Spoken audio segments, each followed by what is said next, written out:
The eye woke with the gentle light of dawn filtering softly through the curtains, casting a pale glow across the tidy room. The house was quiet, as it always seemed to be when the world outside finally gave in to morning's calm. With measured steps, I made my way to the kitchen, a place steeped in memories of laughter and conversation long past.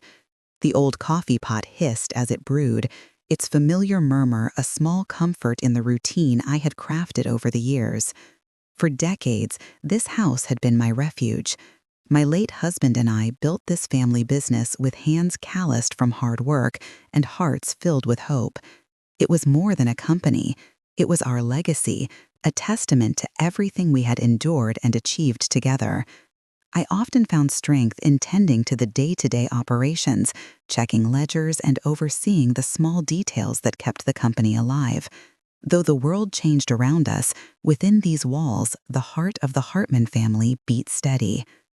That morning, as I sat at the worn oak table flipping through the latest reports, I felt a quiet pride warming my chest. The business was weathered but intact, my husband's vision still echoing through every transaction and every shipment. I imagined how he would have smiled, knowing that the legacy we nurtured was still alive in the hands of our family. Yet beneath that pride lay a fragile undercurrent, one I seldom allowed myself to acknowledge: the vulnerability. The world moves fast, and family ties, no matter how strong, can sometimes unravel when tested. Dinner that evening was a ritual I held close, a chance to gather the family around the table and share stories, laughter, and memories.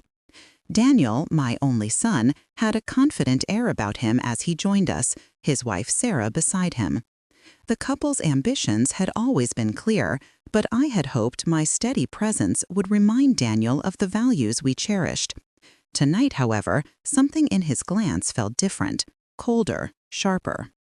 As the meal progressed, Daniel's voice cut through the soft chatter. "Mother," he began, eyes meeting mine with an intensity that made the room still. "Sarah and I have been discussing the future. We believe it's time to sell the business." The weight of his words settled around me like a sudden, suffocating fog. The chair beneath me felt heavier, and an unexpected dryness crept over my hands. I stared at him, searching his face for the familiar warmth of my son, but what I found was ambition's hard edge, a hunger for material gain that ignored the sacrifices those walls had witnessed. "My son," I said slowly, the quiet in my voice belying the storm gathering inside. "This business, it is not just property to be sold. It is the fabric of our family's past, woven with love, time, and sacrifice." But Daniel's expression was unwavering. "Times change, Mother. We have opportunities now that weren't possible before. Besides, the offer is substantial. Sarah and I think it's the best path forward." I felt a cold sting in my chest, a betrayal sharper than any wound. To him, I was no longer the matriarch who had stood by his side through trials and triumphs. I was an obstacle to be bypassed in the pursuit of quick profit. The vision my husband and I had so carefully nurtured was at risk of being erased, reduced to figures on a contract, signed and sealed without regard for the legacy it represented. As the dinner drew to a close, the silence that settled between us spoke volumes.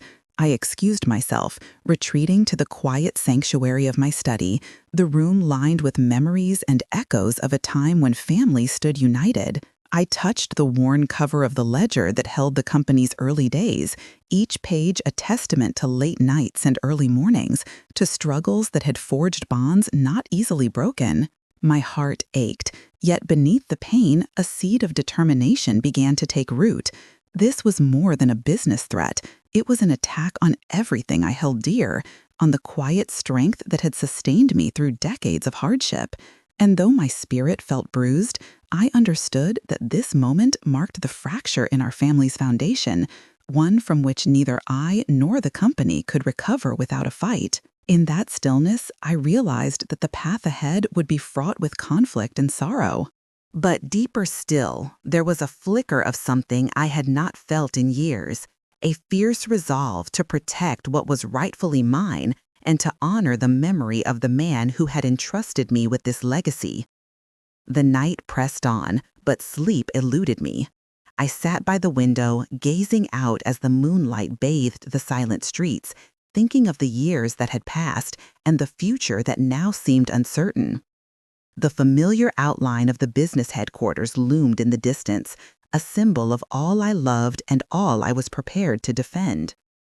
In silence, I held my breath, waiting for the moment when I would have to confront not just a betrayal of trust, but the unraveling of my family's soul.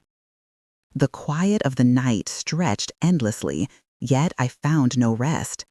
The ache within me, the pain of betrayal, settled deep as I lay awake, wrestling with memories both painful and precious. I remembered my husband, the man who had poured his soul into this family business, who had dreamed it into being with unwavering determination. Those years were etched into every corner of this house and every page of the ledgers I now touched. Our legacy was built not just on money or contracts, but on the countless sacrifices, the late nights, the early mornings, and above all, the hope that our family would flourish together. In my mind's eye, I saw Daniel as he had been, a bright-eyed boy eager to follow in our footsteps. I had nurtured him carefully, taught him the value of endurance, hard work, and respect for what we had all built. How could the hopeful boy I knew now be replaced by the man who had so carelessly spoken of selling what we held sacred? The sting of that betrayal was fierce, but beneath it, a quiet flame of determination began to flicker. I realized that despair would serve no purpose. Instead, I would transform this pain into a steady strength. With deliberate calm, I rose from my bed and moved to the sitting room. There, rows of family photographs guarded the memories of happier times, times when laughter filled these walls and love was a promise never doubted. Those faces reminded me that my endurance had always been a sanctuary, a steady force that had protected us through every storm. The business was not just an asset, it was the very heart of our family's story. Daniel's words haunted me, yet I refused to respond with anger or recrimination. Such emotions would reveal my vulnerability, make me easy prey in this silent battle. Instead, I chose to listen carefully, to observe with patience and clarity. I needed to understand his plans fully before I could act.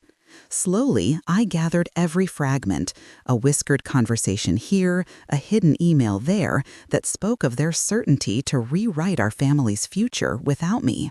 Years ago, my husband had entrusted me with a secret buried deep within the company's founding documents, a reversion clause, a legal safeguard that few knew about and even fewer understood. It was a bulwark against threats like this one, designed to protect the legacy from being dismantled by those who did not appreciate its worth.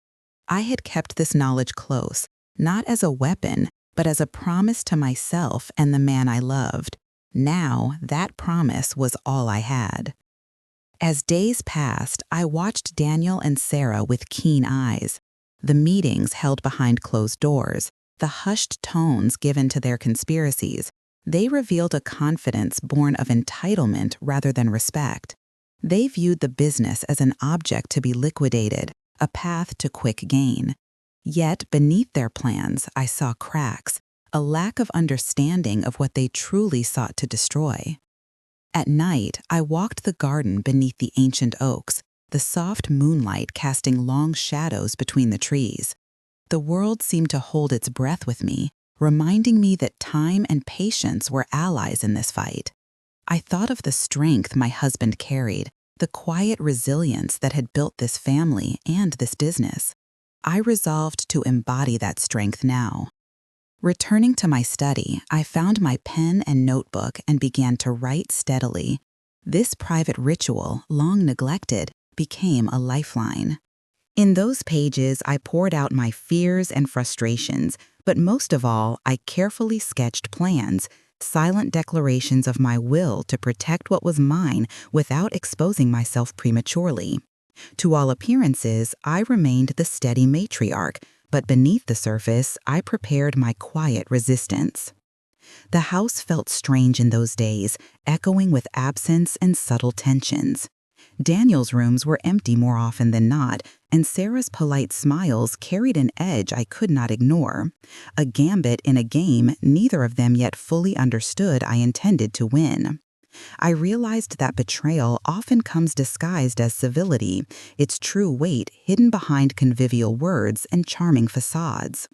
Still, I held on to the reasons why I had endured so much grief and hardship after my husband's passing. This business was my tribute to him, a living history he had entrusted to my care.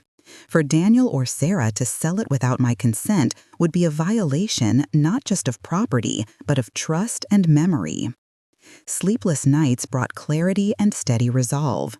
I began to map out the days ahead with care, rehearsing conversations in my mind and considering the people I would need by my side. Lawyers who could navigate the complexities of the contracts and protect the hidden clause. Friends and allies who saw the value beyond dollar signs. I was readying a defense not only of our company, but of our family's very soul. My decision to stay silent outwardly was deliberate. The open confrontation now would only fuel conflict without guarantee of success. Instead, I chose discretion, patience, and unyielding determination.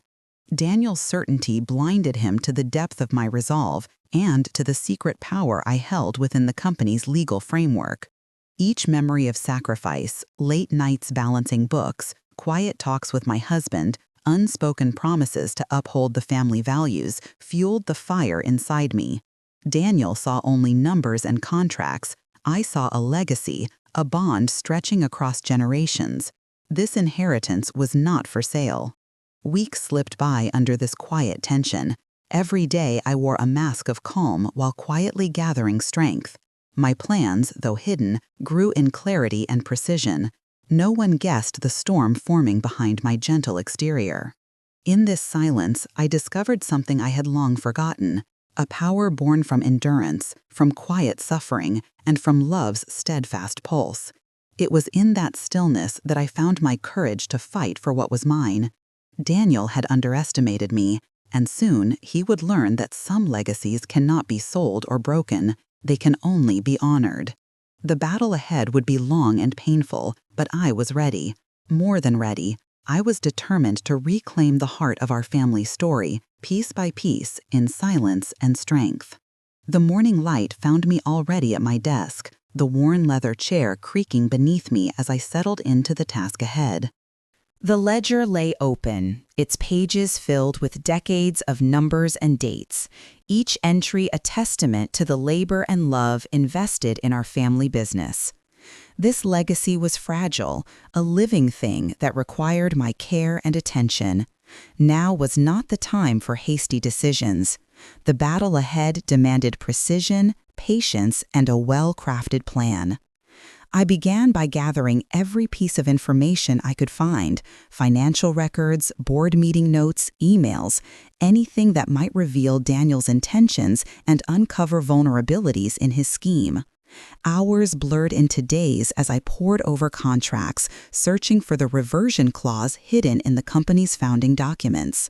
That clause was my secret weapon, a subtle legal safeguard embedded decades ago in language so nuanced that most lawyers might overlook it. Though the weight of this task was heavy, I welcomed it. The focus calmed my mind, pushing aside grief and anger, replacing them with a quiet steeliness. Every detail I uncovered became a thread in the fabric of a defense that would protect both the company and our family's honor. Piece by piece, I wove them together. Reaching out to my late husband's old attorney was a natural first step. Though I hadn't spoken to her in years, I knew her expertise was unmatched. I remembered her steady confidence during the company's earliest legal challenges, a presence that brought hope amid uncertainty. With a steady hand, I dialed her number, each ring resonating like a call to arms. When she answered, her tone was warm but professional. "Evelyn," she said, "it's good to hear from you. How can I help?" "I need your expertise," I replied quietly. There's an old clause in the founding documents, one that might protect the company from being sold without certain conditions. I want you to verify its details. I'll bring the files this afternoon." She agreed without hesitation. The meeting grounded me, reminding me that while the road ahead might be lonely, I was not entirely alone. In her office, surrounded by shelves heavy with legal tomes, we examined the documents together. The air was thick with the scent of paper and ink as we traced clauses and amendments, searching for the protection I had long held sacred. At last, she looked up, a grave but hopeful expression on her face. "It's there, Evelyn," she said, "the reversion clause. It grants you control if the sale occurs without the proper conditions. It's cleverly worded, easy to miss, but legally sound. If proved, it can nullify any unauthorized sale." Relief surged through me, though tempered by the understanding that a fight still awaited. We discussed the evidence I would need, not just the document itself, but proof that Daniel's plans violated its terms. I would have to meticulously collect actions, communications, and other details to build an irrefutable case. Back at home, I felt a mix of hope and responsibility pressing down on me.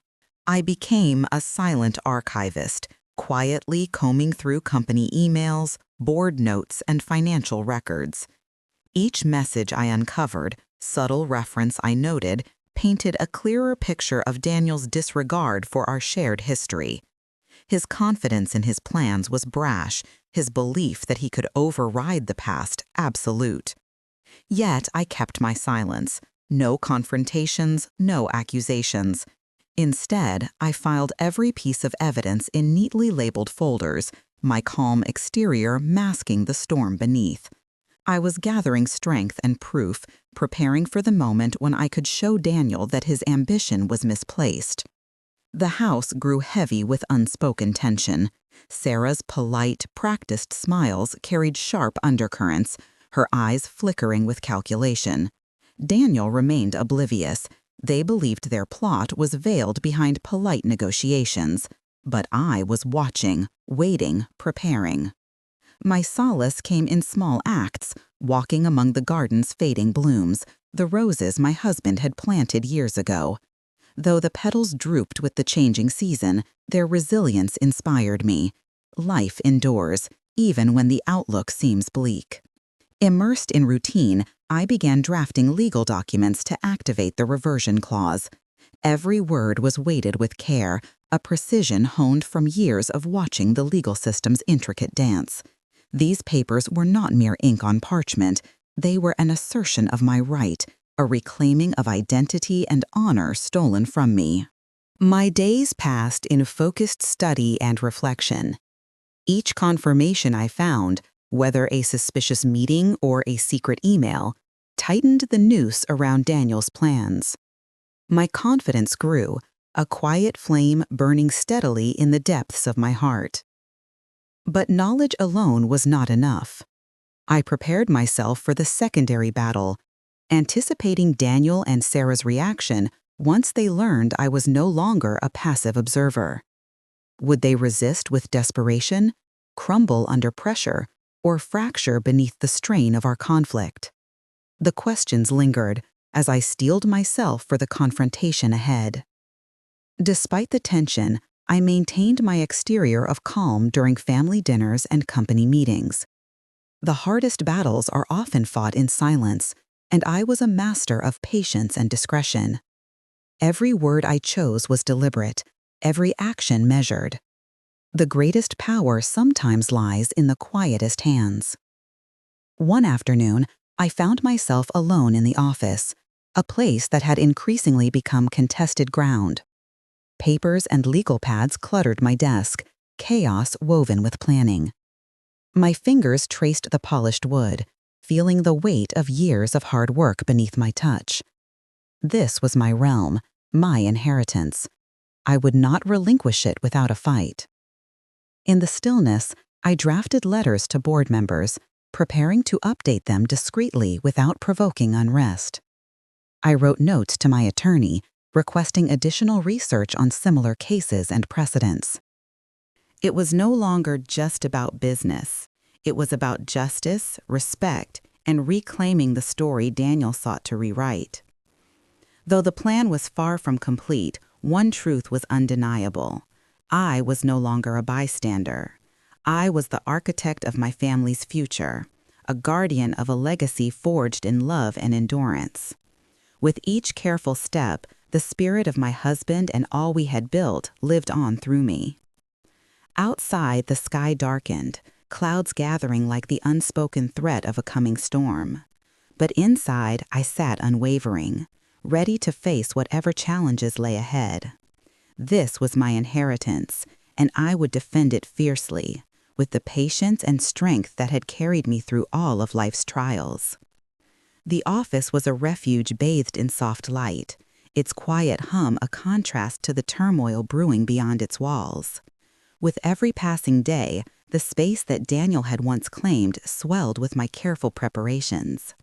Papers were spread across the large mahogany desk, maps of legal strategy unfolding in neat bundles, each document placed with deliberate intent. My fingers traced the curve of a fountain pen, an old gift from my husband, feeling the weight of the years we shared and the battles that had forged our family's path. This was my domain, the heart of the legacy I intended to protect, and I embraced the solitude that came with its defense. I understood the magnitude of what I was about to undertake. Reclaiming control would require more than passion. It demanded patience, precision, and the quiet stamina cultivated through decades of hardship. Every silent hour spent drafting motions, reviewing legal clauses, and consulting with my attorney was a stitch weaving together the fabric of my plan. Slowly, I assembled the legal documents necessary to activate the reversion clause hidden in our company's founding papers. Each paragraph was carefully crafted, a declaration not made with pomp but with quiet authority. This wasn't a battle to be won by loud proclamations, but by steady and purposeful steps. I took solace in the work, each sentence a reminder that I was reclaiming something precious, something more than property, a family's collective soul. Scattered across my desk were personal relics that anchored me in this long fight. My husband's old watch, a photograph taken on our wedding day, a leather-bound ledger filled with financial notes. These items symbolize the legacy I fought for and the history Daniel and Sarah sought to erase. I arranged them meticulously, each placement a silent assertion of my role as guardian of our past. I consigned most of my work to the quiet hours, early mornings before dawn broke over the horizon, and late nights when the world had fallen silent. In the calm of emptiness, I found clarity and focus. The building's hollow corridors echoed my resolve, a whispered vow that the company would not pass silently into someone else's hands. Communication with my attorney was constant but discreet. We strategized over encrypted emails and hushed phone calls, ensuring every move was calculated. The reversion clause was powerful, but it had to be wielded with care. Legal precision would be our sword, methodical preparation our shield. We charted contingencies and anticipated counterattacks, recognizing that Daniel and Sarah would not yield easily once the extent of my resistance became apparent. Outside these hours of rigorous preparation, I sought strength from familiar places. The garden my husband had lovingly tended became a sanctuary. The roses I had planted alongside him bloomed defiantly against the chill of autumn, their resilience a mirror of my own determination. I spent quiet moments there, walking slowly among the blooms, letting their steadfastness seep into my bones. It was hard to reconcile the peaceful beauty of the garden with the undercurrent of conflict that ran through our home. Our family's history was now infused with silent tension. Where laughter once echoed, silence had settled thick and heavy. Yet, amidst this quiet, I found my courage strengthened by the knowledge that this battle was not just for control, but for justice and respect. I was not fighting with fury, but with the steady hand of a woman who had endured much and refused to surrender. Small victories punctuated the long days. I secured tentative support from board members, their reluctance softened by the careful manner in which I approached them. I sent discreet notes outlining the risks to our company's reputation and profitability should the sale proceed without regard for the founding agreements. These communiques were formal but firm, a reminder that the company was more than an asset waiting to be liquidated. Meanwhile, Daniel's actions revealed a relentless determination to push through his plans. I heard whispers of meetings aimed at signing contracts, transferring assets, and expediting deals. His urgency was his greatest weakness. Confidence in quick results blinds even the most cautious. Each step he took without regard for the law only tightened the noose around his ambitions. In the quiet moments walking the hallways alone, I would allow myself reflections on the years past. I touched the wood-paneled walls, feeling the echoes of shared holidays, painful losses, and the daily joys of a family forged through time. This wasn't just a company to be sold and forgotten. It was a living chronicle of our family's endurance and love. Late into the night, under the dim glow of a solitary desk lamp, I continued drafting letters and motions. The weight of what I was preparing to unleash was both daunting and invigorating. These documents were more than legal instruments. They were my voice when silence was my shield, my strength forged from quiet suffering. Though I remained careful not to reveal my plans prematurely, I watched Daniel's movements like a patient chess player. He focused on speed, on deals, on cutting out the past to make way for an uncertain future. But haste is the enemy of security, and I intended to use his impatience against him. One evening, as autumn winds rattled the window panes, I laid out all the pieces of my plan: legal filings, communications with allies, evidence gathered over weeks. Each element fitted together like a puzzle, a testament to the work and care I poured into this fight. Despite the enormity of the task, I felt a serene confidence. The storm was approaching, but I was prepared to weather it. I reflected on the silence that had carried me through this journey, the quiet that often goes unnoticed but contains immeasurable strength. My patience was not weakness. My calm was not resignation. The power of silence is mighty because it holds room for thought, for strategy, and for unyielding resolve. This company, this inheritance, was mine to protect. The battle ahead would not be fought with loud declarations or visible force, but with the quiet tenacity of a woman who knew what was at stake and refused to lose. And so, surrounded by tokens of my family's history and armed with carefully crafted legal tools, I prepared to reclaim the heart of a legacy. The office was my fortress now, a place where silence spoke volumes and quiet strength promised justice. The coming days would test every ounce of patience and tenacity I possessed, but I was ready. More than ready, I was resolute. This was my inheritance, and I would defend it with everything I had. The evening Daniel returned weighed heavily on the atmosphere of the house. The doors creaked open as his footsteps echoed through the hallway, each step brimming with the confidence of a man who believes his victory is within reach. Sarah was close at his side, her eyes bright with anticipation and dreams of the fortune they were about to claim. Neither realized the storm simmering quietly beneath the calm I projected, a storm I had forged in patience, resilience, and unwavering love for the legacy that they sought to dismantle. Dinner was arranged with the familiarity of countless family gatherings before, the table set with care and the dishes prepared as they had been for so many years. The ritual of sharing a meal, once a source of warmth and connection, had grown fragile under the weight of tension that simmered beneath sterile words and guarded smiles. I observed Daniel and Sarah closely, noticing subtle gestures of impatience, his fingers drumming lightly on the polished surface, her smile ever so slightly forced, lacking the ease she once wore naturally. The atmosphere was taut, a fragile veil covering the unspoken fractures between us. I restrained my emotions, holding firm to the resolve honed over weeks of silent vigilance. Each moment shared was deliberate, a step toward unveiling the truth I had prepared to lay bare.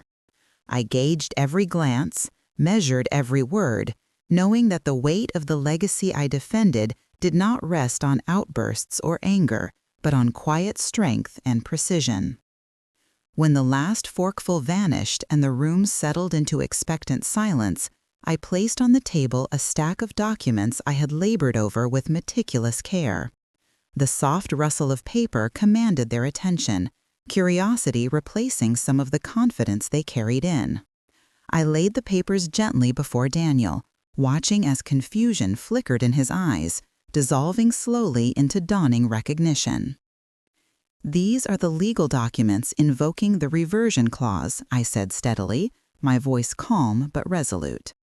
"A clause enshrined within our company's founding papers, a clause my husband trusted would protect this legacy from those who would disregard it." Daniel's lips parted as if to protest, but I raised a hand to forestall him gently, my gaze unwavering. "I have observed your actions closely, Daniel.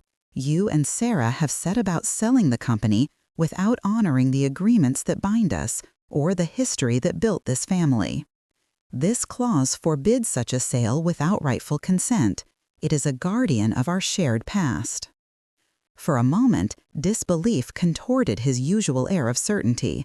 Frustration and shock battled across his features. Sarah's fingers found his beneath the table, a silent comfort amid the shifting power dynamics between us. "I did not intend to," he began tentatively, but I interrupted softly yet firmly. "You may think otherwise, but what you attempt to sell is not just property. It's the culmination of years of sweat, sacrifice, and hope built by those who came before us." Carefully, I unfolded the layers of month-long investigations I'd conducted, presenting the unassailable evidence and the legal foundation supporting my claim. My speech was measured, void of anger, focusing instead on the irrefutable facts and the solemn responsibility that weighed on me. I watched the transformation in his expression, the confident bravado dissolving into uneasy realization. Unbeknownst to them, their plan was no longer unopposed. Daniel had underestimated the silent force I had become, the slow, steady accumulation of knowledge and resolve. Rising, I embodied the matriarch I had shaped through years of grief and determination. This was no mere family meal, it was a moment of reckoning. "This is my legacy, Daniel," I declared, locking eyes with him. "You underestimated me." Silence thickened the room, a volatile, potent hush. Sarah's earlier certainty waned, and Daniel's posture softened, an unspoken concession seeping into the space between us. The night deepened and quieted, but what returned was not the easy peace of old, but a new, fragile balance. The fight was far from complete, yet the tide had shifted irrevocably. Authority, long mistaken as lost, had been quietly reclaimed, not through shouting, but through relentless, patient strength. In the solitude that followed, tears stung my eyes unbidden, tears born of hurt, release, and a bittersweet triumph. And in that vulnerability, a quiet laughter escaped me, the sound of years of pain slowly dissolving. This was about more than business. It was about healing trust, restoring respect, and mending the invisible threads binding a family across hardship and hope. Though the future remained uncertain, I stepped toward it with a confidence renewed. The legacy was alive again, in my hands, in my heart, and the story of this family was far from finished. The silence that settled over the house after Daniel and Sarah left was profound, as if the walls themselves were exhaling a breath long held. The absence of their voices, their hurried footsteps, and their eager plans left the rooms feeling simultaneously hollow and brimming with new possibility. I moved through the house slowly, as if reacquainting myself with a place I had overlooked in the chaos of betrayal and struggle. Each room was a tapestry of memories, framed photographs capturing smiles and celebrations, worn furniture shaped by years of shared moments, and the lingering sense of meals once cooked with love and laughter. These tangible remnants of our family history enveloped me in warmth and reminded me of the foundation upon which we had built so much. This was my home, yes, but more than that, it was the heart of a legacy my husband and I had nurtured together, and now it was mine to protect anew. The weight I had carried through months of quiet resistance began to ease, replaced by a serene strength I hadn't known I still possessed. The storm had passed, but its lessons lingered like a faint echo, reminders of endurance, patience, and the power found in calm resolve. In the stillness, I felt the quiet bloom of peace, fragile but growing. Night after night, I sat by the window, gazing out as the garden lay cloaked in autumn's fading light. The leaves drifted lazily to the ground, their descent a gentle metaphor for the cycles of life, moments of loss followed by renewal. The crisp air, tinged with the scent of earth and wood smoke, whispered promises of new beginnings. In those reflective hours, I traced the path I had walked, the heartbreak, the turning points, the small acts of courage that had built an unbreakable will. Quiet tears often came unbidden, a release for the years of hidden pain, not just from betrayal, but from the loneliness of bearing such a burden alone. Yet alongside those tears was laughter, soft and tentative, the kind that surprises you with its sweetness after long shadows. It was a sound of resilience, of a spirit rekindled. This moment was more than a victory in business terms. It was a profound restitution of trust, a healing of fractured bonds, and a mending of the invisible threads that hold families together through hardship and hope. The betrayal had tested the strength of those ties, but the healing restored them, stronger for having been stretched. Now, as the matriarch, the keeper of our family story and the steward of our future, I embraced the responsibility with a renewed heart. The company was not just a place of commerce, it was a vessel carrying the dreams, sacrifices, and values of generations. It was my sacred duty to lead it with integrity, vision, and compassion. The road ahead was wide and open, its future unwritten but bright with possibility. Standing firmly in the present, I felt ready to face whatever came next, guided by the lessons of the past. The legacy was alive once more, in every breath I took, in every decision I would make, and the story of our family was far from finished. In the quiet of that night, under the soft glow of the moon, I whispered to myself from the depths of my soul. In the stillness, I reclaimed everything that was lost. The true heart of our legacy beat stronger than ever.